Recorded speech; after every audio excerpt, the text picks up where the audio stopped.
Professor, may distinguished pa pala dun ng Department of International Studies ng De La Salle University. Kausapin nga natin para meron po tayong perspektibong pang-internasyonal. Kaya nga sabi ko po, importante nanonood kayo ng mga international news. From time to time, lalo na po sa mga panahong ito. Si Professor ay nasa Poland. Ay magkaiba po tayo ng time zone. Hating gabi ata sa Poland. Professor, good morning po from the Philippines. Good morning, Alvin. Kamusta na po kayo? Opo, kumusta po kayo dyan sa Poland? Ano meron sa Poland? Conference Poland ASEAN Dialogue po. Malamig pa ba, Prof? Malamig pa po. Malamig. Very good. Nasa -4 ngayon. Agoy, malamig nga, no? But Prof, anyway, hingi kami ng konting insights. Kahit maiksi lang po tayo. May idea ho ba kayo kailan matatapos ito? O para wala sa horizon ang pagtatapos ng giyera sa pagitan ng Iran at Amerika at Israel? Well, unang-una intindihin natin kung ano ba yung aspeto ng digmaan. Ayon po kay isang Prussian military philosopher, si Maria Karl von Clausewitz, in-explain niya yung digmaan noong 19th century, kapanahon ni Napoleon. Ito yung sinasabi niya, klasiko niya, war is in the realm of uncertainty. Hindi niyo malalaman po kung ano mangyayari pag nag-umpisa ang digmaan. Kaya meron nga akong kasabihan, madaling umpisahan ang digmaan, mahirap kumbaga tapusin. So nakikita natin yan ngayon, na talagang initial goal talaga ng Amerika at lalo na ng Israel, regime change. So nung una niyang atake, talagang decapitation talaga ang ginawa niya, pero nakita niya talagang tumindi pa yung kumbaga yung determinasyon at yung galit at puot ng Iranian Islamic regime. Opo. So nakikita natin medyo tumatagal. Opo, so the way things are, Professor, at batay na rin sa mga nakalap mo impormasyon dyan, I suppose, nanonood din kayo ng international developments, para sa Pilipinas, ito po ba ay lalala pa bago matapos o ito na yung todo?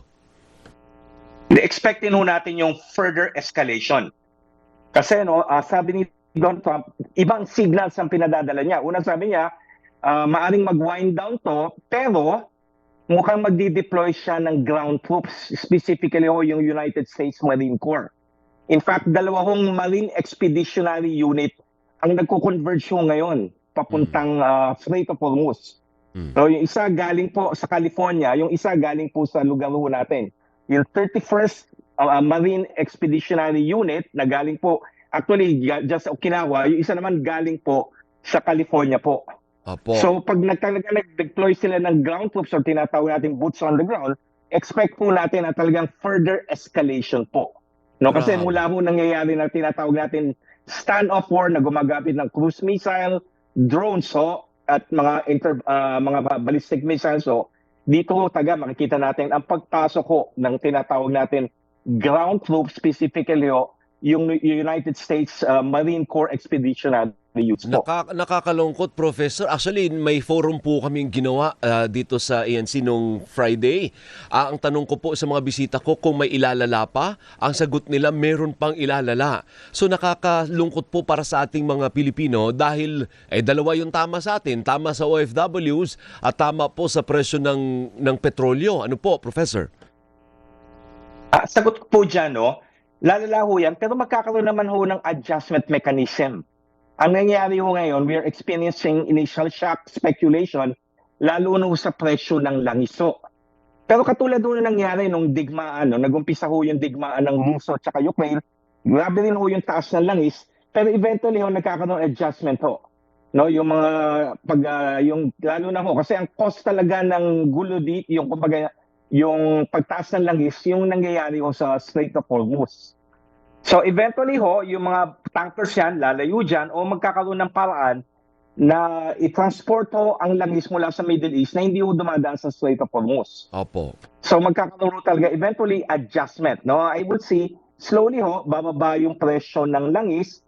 Pagdating naman sa impact ng ating OFW, sa totoo naman although threaten yung mga mga kababayan natin, mga ilan dyan, maaring yung mga cruise missiles na tumadapo sa Bahrain, Saudi Arabia, in the long run talaga ang magiging digmaan talaga is doon sa area ng Strait of Hormuz. Kung mangyayari man po yung deployment ng US ground forces Opo, opo. Ngayon, So, Prof. oo. Oh.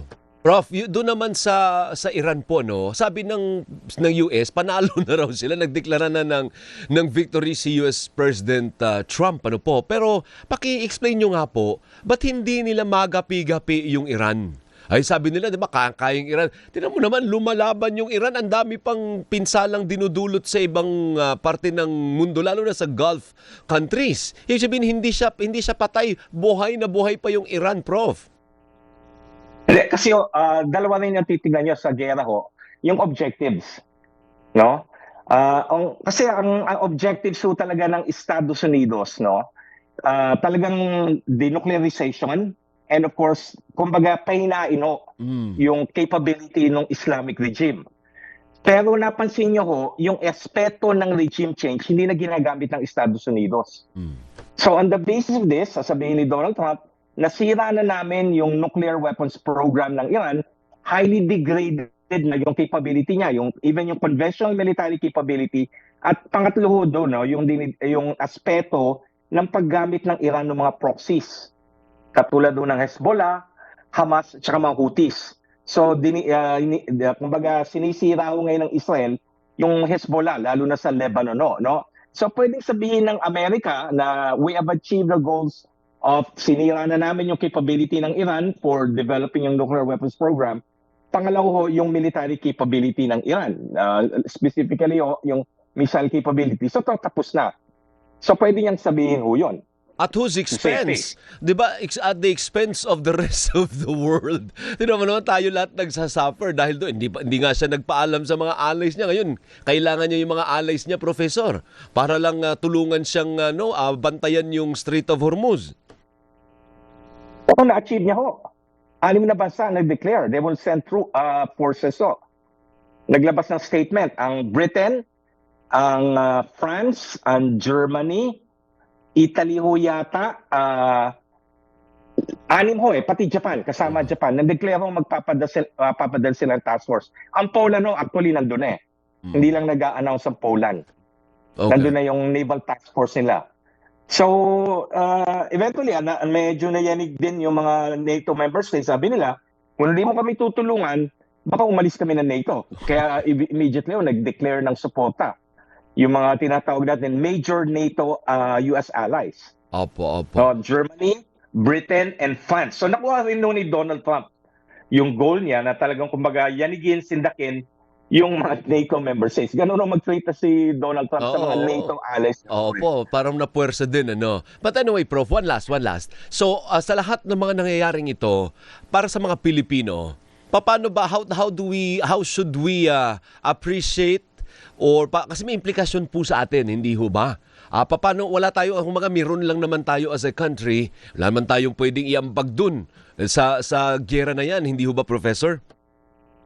Well, ang advice ko ho lalo na maging katulad ng unang sabi nyo, pag-aralan natin, maging very sensitive po tayo sa nangyayari sa kapaligiran natin. Kasi talaga nagbago na ho ang mundo. Ever since nangyari yung Russia-Ukraine war, nangyayari na ho talaga ang digmaan.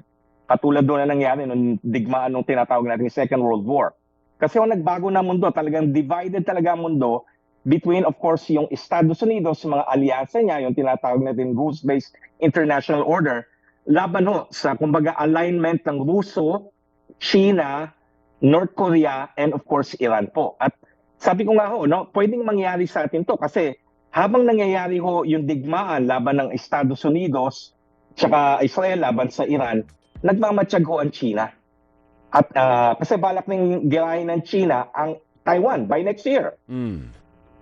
So tinitingnan yung lalo na nung nangyari yung decapitation na nangyari sa Venezuela nung early this year Sabi ng China, baka pwede natin kung gawin sa Taiwan.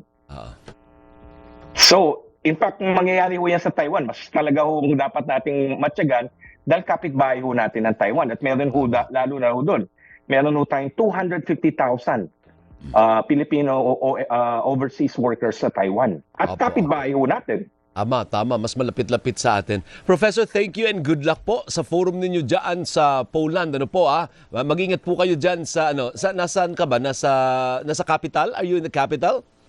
I'm in Warsaw po. Nasa Warsaw po ako. Okay. Thank you. Nasa kumbaga business district ho nila. Opo. Maraming salamat, Professor. Mag-ingat ka dyan. Malamig.